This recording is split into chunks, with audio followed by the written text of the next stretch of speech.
दोस्तों पिछले कुछ समय से अमेजन इंडिया में अपने बहुत सारे फुलफिलमेंट सेंटर मींस एफसीज या वेयर हाउस को बंद करता हुआ जा रहा है और उसका नोटिफिकेशन अमेजन सेलर सेंट्रल के न्यूज़ सेक्शन में आपको देखने को मिल जा रहा है। बहुत सारे कमेंट आप लोग कर रहे थे कि अमेजन इंडिया में ऐसा क्यों कर रहा है, वो अपने वेयर हाउसेस को लगातार क्यों बंद करता हुआ जा रहा है, अमेजन पे लगातार हमारी सेल्स क्यों कम होती जा रही हैं। ऐसे बहुत सारे क्वेश्चन आप मुझसे पूछ रहे थे, तो मैंने सोचा कि इस वीडियो में ये सारी बातें मैं आपसे डिस्कस करता हूं और आपको बताता हूं कि अमेजन इंडिया में ऐसा क्यों कर रहा है और इस सिनेरियो में आप अपने बिजनेस को आगे कैसे ले जा सकते हैं। तो चलिए इस वीडियो में आगे बढ़ते हैं। लाइक शेयर सब्सक्राइब करना बिल्कुल नहीं भूलिएगा। दोस्तों मैं जितनी बातें आपको बताने जा रहा हूं इसको आप मेरा ओपिनियन ही मानिएगा। है क्या, रिसेंटली आपने देखा होगा कि अमेजन बहुत सारे एफसीज को इंडिया में बंद कर दे रहा है, क्लोज कर दे रहा है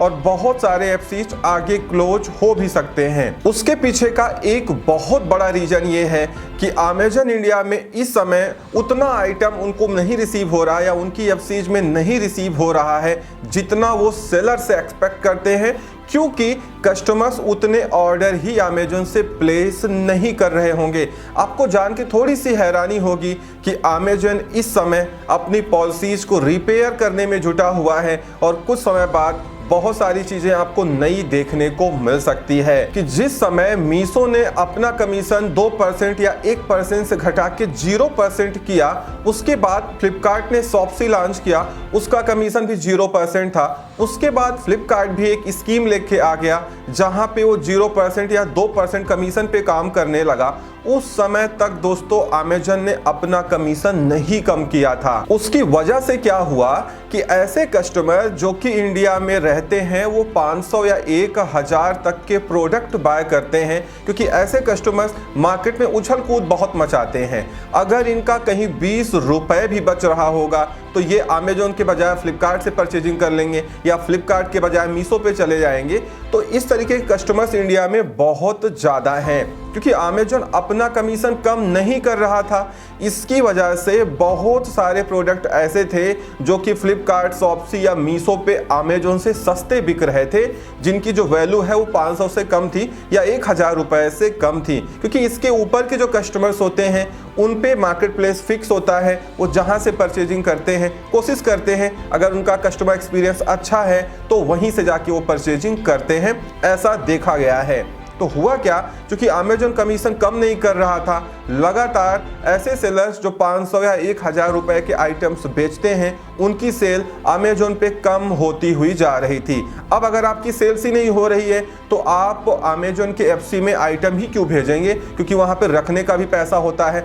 मींस स्टोरेज फी भी आपसे काटी जाती है, बाकी बहुत सारे चार्जेस होते हैं। तो बहुत सारे सेलर्स ने अमेजन की एफसी में अपना आइटम भेजना बंद कर दिया क्योंकि उनकी सेल्स कम हो रही थी। उसके बाद क्या हुआ कि अमेजन एफसीज में बहुत सारी प्रॉब्लम्स भी देखने को मिली, बहुत सारे सेलर्स के साथ में प्रॉब्लम आई। मैंने तो वीडियो बना के आपको बताया था कि कई बार ये आपके फ्रेजाइल आइटम को पॉली बैग में भर के भेज देते हैं कार्टून लगाने के बजाय। अब अगर उसमें कोरुगेटेड बॉक्स नहीं लगा, कार्टून नहीं लगा, तो उसका रास्ते में डैमेज होने का बहुत ज़्यादा चांस होता है। और कई बार ये जो टूटा हुआ आइटम होता है, ये इसको जब वापस करता है कोई कस्टमर, तो उसको कई बार इनकी जो टीम है अगर वो देखती है कि बाहर से आइटम में डैमेज नहीं है, भले ही वो अंदर डैमेज हो, तो कई बार उसको ओके मान करके फिर से वो इसको स्टोर कर देता है और फिर से कस्टमर उसका ऑर्डर कर लेता है और फिर से वही टूटा हुआ आइटम कस्टमर के पास पहुंचता है। तो कई बार इसकी वजह से सेलर्स को बहुत बड़ा नुकसान उठाना पड़ता है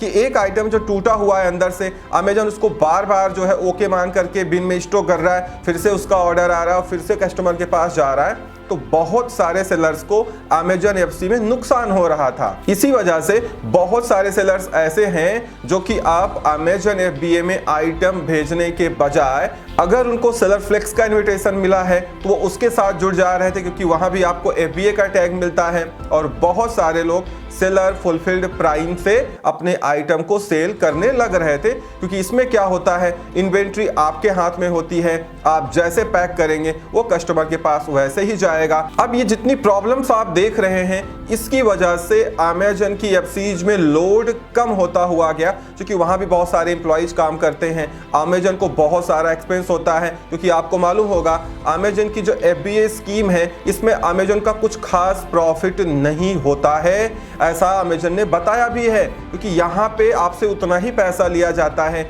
जितना वहां पे खर्च होता है। इसी वजह से अल्टीमेटली अमेजन को अपने बहुत सारे वेयर हाउसेस बंद करने पड़े जहां पे लोड बहुत कम था, और वहां के जो आइटम्स थे वो इस स्टेट में जो बाकी एफसी जो ऑपरेट कर रही हैं उनको वहां पे शिफ्ट कर दिया गया, जिससे जो सेलर्स का है उनको कोई खास नुकसान नहीं उठाना पड़ा। अब क्या हुआ कि एफसीज तो बंद हो रहे हैं, आप देख भी रहे हैं, बट अभी आप समझ जाइए अमेजन इंडिया में इतना जल्दी सब कुछ गड़बड़ नहीं होता है। आपको मालूम होगा कि अमेजन ने बाद में अचानक से अपने डिसीजन को चेंज किया और उन्होंने 2% कमीशन पॉलिसी जो है वो अमेजन पे भी अप्लाई कर दी। 500 के जो नीचे के आइटम हैं उसमें अलग अलग क्राइटेरिया है, बहुत सारी जगहों पे वो फ्लैट 2% कमीशन चार्ज कर रहा है, और अगर आपके आइटम की वैल्यू 300 से कम है तो आपको 2% ही कमीशन देना पड़ रहा है। ये डिसीजन अमेजन ने बहुत जल्दबाजी में लिया था, बट अब सब कुछ ठीक हो चुका है,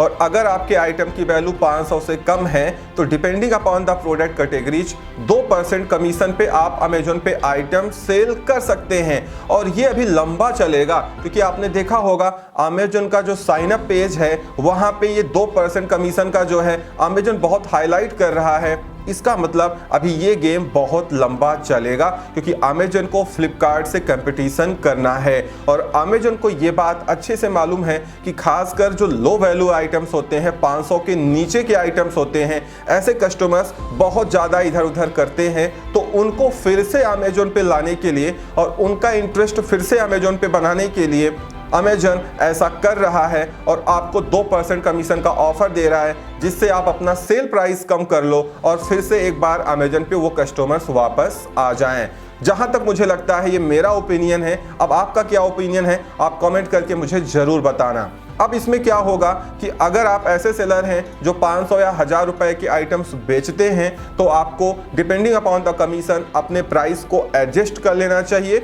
और अभी आपको थोड़ा वेट करना पड़ेगा, क्योंकि इस समय अमेजन पे थोड़ी बहुत सेल डाउन हो गई है। उसके कई सारे फैक्टर हैं, एक तो लो इकोनॉमी, ऐसा नहीं कि फ्लिपकार्ट या मीशो पे सेल डाउन नहीं है, वहाँ पे भी थोड़ी बहुत सेल डाउन है, क्योंकि इस समय इकोनॉमी थोड़ी सी स्लो है, और कहीं ना कहीं इतने सारे जो मार्केट प्लेसेस हैं बहुत सारे कमीशन के ऑफर दे रहे हैं। सेलर्स भी, एक ही सेलर कई सारे मार्केट प्लेस पे लिस्ट करके रखता है। इस समय एक तो सीजन डाउन है, दूसरे इतने सारे कंपटीटर आ गए हैं, तो ई कॉमर्स में इतनी उछल कूद मची रहती है। आपको घबराने की ज़रूरत नहीं है, बस आपको प्राइस को बैलेंस करने की ज़रूरत है और लिस्टिंग को ऑप्टिमाइज करने की ज़रूरत है। आज नहीं तो कल अमेजन इंडिया पे आपको फिर से सेल अच्छी मिलने लगेगी और आप एक अच्छे सेलर बन पाएंगे, बशर्ते आपको सिचुएशन के हिसाब से डिसीजन लेना होगा और आपको पेशेंस रखना पड़ेगा और लगातार आपको काम करना पड़ेगा। तो इस वीडियो में इतना ही। उम्मीद करता हूँ वीडियो पसंद आई होगी तो लाइक एंड शेयर करिएगा।